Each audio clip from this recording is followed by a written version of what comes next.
Hello and welcome to Weapons and Warfare. For Straight Arrow News, I'm your host, Ryan Robertson, and welcome to fall, my favorite time of year. Football is back, it's campfire season, and women everywhere are dressing like Han Solo. It's great, and we have a lot packed into this week's episode for you. Like, now that Ukraine is flipping the script on Russia, what's next in Vladimir Putin's illegal war? For that and more, we check in with some of the experts at the Center for European Policy Analysis for their thoughts on Ukraine's Russian incursion. Plus, more new tech from the gang at Anduril. We take a close-up look at the Ghost Shark as it gets prepped for a major exercise in the Pacific. And we check in with a NATO ally that gets an up-and-close look at their brand new 5th-generation ride. But first, some headlines you may have missed. Next summer will be a busy one for the Air Force in the Pacific. That's after Air Force Chief of Staff General David Alvin announced a large-scale combat exercise called REFORPAC. The goal is to test a series of service-changing concepts announced in February, specifically operating from remote locations with new force structures. We're integrating it into Indo-PACOM's campaign plans and our Pacific Air Force's approach to supporting those. And so we're integrating it into the combatant commanders piece, but we're doing it in a way that's more robust and it's for a longer period of time. So we'll be deploying from Alaska, Hawaii, Guam, the continental United States. And it's going to be for about 14 days overall. Air Force leadership sees the exercise as a vital piece in preparing for any potential conflict with China. The name REFORPAC has roots in the Cold War era, recalling the once annual exercise known as Reforger, standing for Return of Forces to Germany, only now it's in the Pacific rather than Europe. Some new hardware heading the Army's way. That's after General Dynamics Land Systems announced it was awarded a nearly $323 million contract for continued production of the M10 Booker, a new assault vehicle for the Army's Infantry Brigade combat teams. The Booker operates with a 4-person crew and features an enhanced thermal viewer, a large caliber cannon, a lightweight hull and turret, and a modern diesel engine, transmission, and suspension system. But it's not a tank. By the end of the deal, the Army will have 504 Bookers in its inventory. All will be sent to light combat divisions in the active duty and National Guard.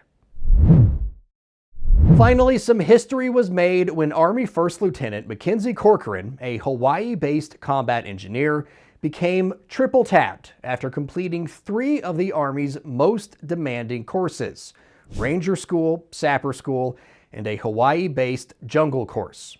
Earning all 3 is rare for any soldier and quite possibly unprecedented for a woman. Since earning her commission in 2021, Corcoran completed the 12-day Jungle Operations course, as well as becoming just the 8th woman to complete the 28-day Sapper School and the 135th woman to graduate from the 62-day Ranger course. While the Army hasn't clarified if any other women have earned all 3 tabs, there's no doubt congratulations are in order. Great work, Lieutenant. A little more than a month ago, the Ukrainian military served the Kremlin notice it was not afraid to take the fight to Russia on Russian soil. The offensive push into Kursk Oblast no doubt caught Vladimir Putin and the rest of the world by surprise. At the time of this recording, Russia is still looking to find its footing in mustering a viable defense against the Ukrainian incursion. We recently had a chance to sit on a session with the Center for European Policy Analysis, or CEPA, and get their thoughts on Ukraine's offensive, what it means for Russian troops on the ground, and how this phase of the war could be a defining moment. In late August, Ukraine's airborne assault troops released a video said to show scenes from within Russia's Kursk region. The footage also shows Russian troops apparently surrendering to the Ukrainians, a scene analyst Nico Lang says is prompting larger conversations by both those in the fight and watching from afar. The longer this goes on, the more questions will be there. what to do with the local population, how to organize the continued work of the villages and cities that are now in the Ukrainian military sphere of influence, because the city administrations by and large ran away. The Russians plundered their own shops. This will last for a few days, but what will come after? I just want to say there are for the Ukrainian military, there are difficult questions to be answered. For the first time, some of those questions could be coming from Russian citizens. While Putin can keep the news of Russian soldiers dying in Ukraine by the hundreds of thousands out of Russian media, it's a little more difficult when the fight is inside Russia's borders. Ukraine seizing the initiative in the information space in general, I think that's the biggest success of this offensive so far. It changes everything, because in German media, like in other European media, it's about Kursk now. It's about Russia bombing its own cities. It's about Ukraine putting pressure and creating problems for Putin. Signs of that pressure can be seen in reporting by the independent investigative Russian outlet Important Stories, which first detailed Putin's decision to send patchwork units comprised, at least in part, with logistics companies, engineers, mechanics, and radar station operators to the fight in Kursk. It's the reason why they have all sorts of radar troops, conscripts, troops that belong to the Ministry of Interior now in Kursk Oblast. The problem with them is that they are not faced with light Ukrainian units. This is Ukrainian brigades, mechanized, some of them heavily combat experienced. So the Russians, very often we see them surrendering because this is something they are not able to deal with, especially not conscripts. In light of that fact, Russia is scrambling to find the troops needed to maintain its push into eastern Ukraine while mitigating the Ukrainian incursion into the Kursk region. Yet in June, Putin boasted of having 700,000 soldiers in the fight, something Pavel Luzin now says seems like wishful thinking at best. Now they're trying to find several thousand troops to counteract Ukrainian forces in Kursk region. What does it mean? That means that these 700,000 troops do not exist.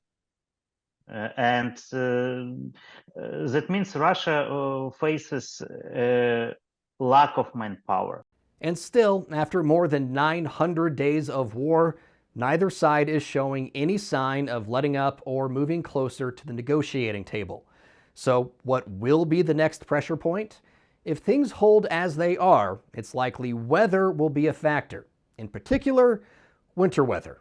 I think it's very likely that a large Russian contingent will be outside of Pokrovsk and outside of Toretsk on the open field, while the Ukrainians, the cities might be in ruins and the inhabitants evacuated, but they will be in the city. And that makes in winter, that makes a decisive difference if you have to be out there or if you are in a place that is urban. So Russia will have the harder time on the battlefield. But that is months away, and things will undoubtedly shift on a regular basis. For example, in late August, the Institute for the Study of War released a map showing Russia was starting to reclaim some of what was lost in Kursk. Whether they can continue to hold it is the most recent question in a war filled with very few answers. Serving you clarity through context, our mission at SAN is to deliver the news straight down the middle. We're different from mainstream media because we spotlight distorted headlines and show you how to do it too.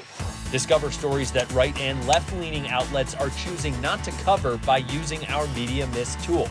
Download the SAN app and turn on notifications to have straight facts delivered right to your phone or tablet, and get straight facts anytime at SAN.com.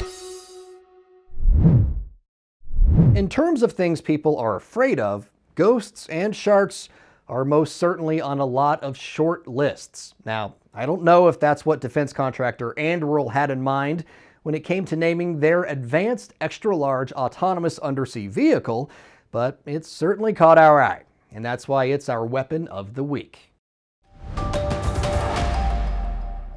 Meet the Ghost Shark, a product of a 2022 agreement between Anduril Australia, the Royal Australian Navy, and the Defence Science and Technology Group.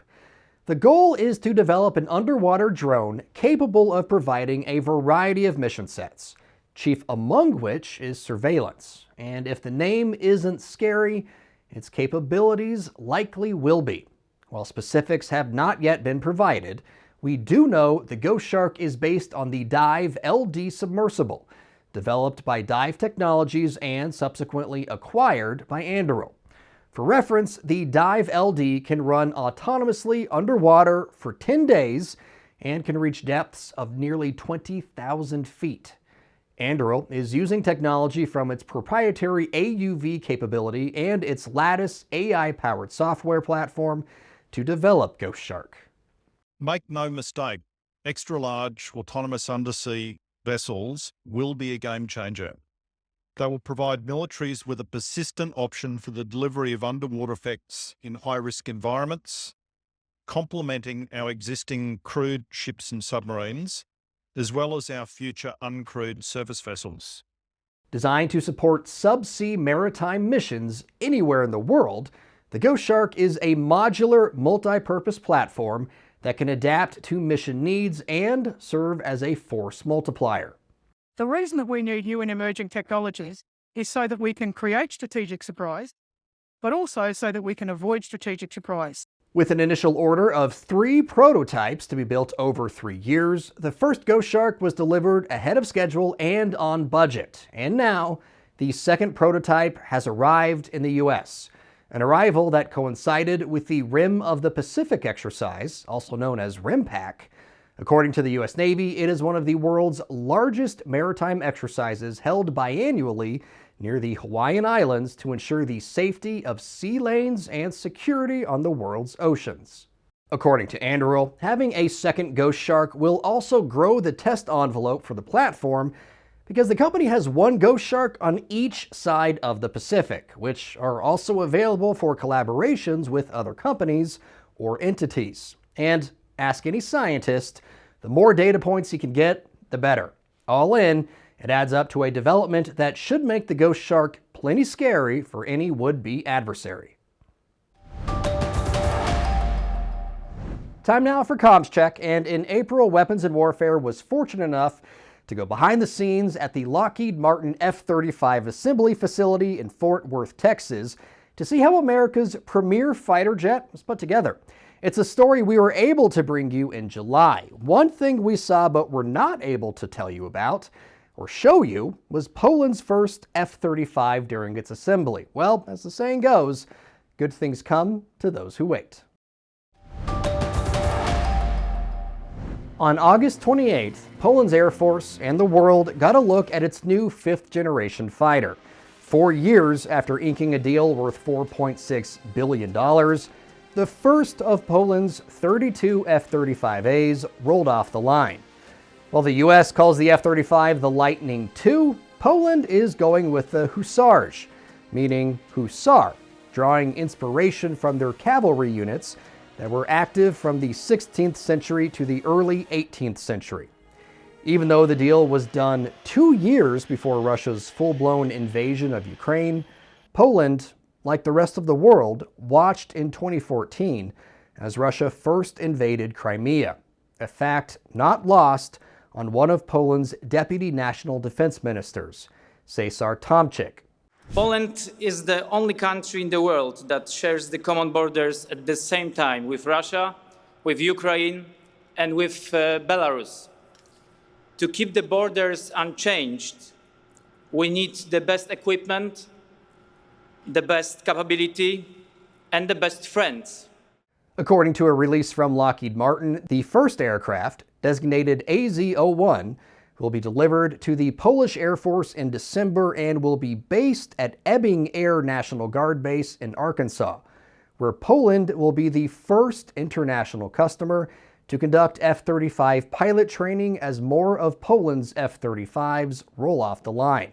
The F-35s are expected to start arriving in Poland in 2026, making it the first Eastern European country to operate the 5th-gen fighter, with the Czech Republic and Romania expected to follow suit. All opinions expressed in this segment are solely the opinions of the contributors. A couple weeks ago on the show, we had a story about F-16s arriving in Ukraine. And in that story, there was a Ukrainian pilot named Oleksiy Mess, call sign Moonfish. He was one of the first Ukrainian pilots trained to fly F-16s. And he was in the cockpit on August 26 when Russia unleashed the largest aerial attack against Ukraine since the start of the war. Moonfish was killed defending his country against the onslaught. Too often in this war, in any war, when we hear sets of data like square miles taken, or villages seized, or the number of troops lost, it's easier to talk about it if we sanitize it, if we remove the humanity from the equation. But every square mile taken means more people's homes and businesses are in danger. Every village seized is a community cut off. Every troop loss is a person who will not come home. Oleksiy Mess helps us remember that because he was willing to open up to the world and share his story. He put into perspective the true cost of conflict, people's lives, which is why it's long past time for the United States and every ally Ukraine has to lift the restrictions on Ukraine using donated arms to hit targets deep inside Russia, not to strike at civilians like the Kremlin is doing, but to take out the military infrastructure Russia uses to perpetuate its illegal, immoral, and unprovoked war against Ukraine. There may be monetary considerations for the U.S., but right now, it's Ukraine bearing the true costs of defeating one of America's oldest and staunchest enemies. That's going to do it for us here at Weapons and Warfare. We want to thank you once again for watching. Please like and subscribe to our social media feeds, and don't forget to tell your friends about us. For senior producer Brett Baker, video editor Brian Spencer, and graphics artist Dakota Patillo, I'm Ryan Robertson with Straight Arrow News, signing off.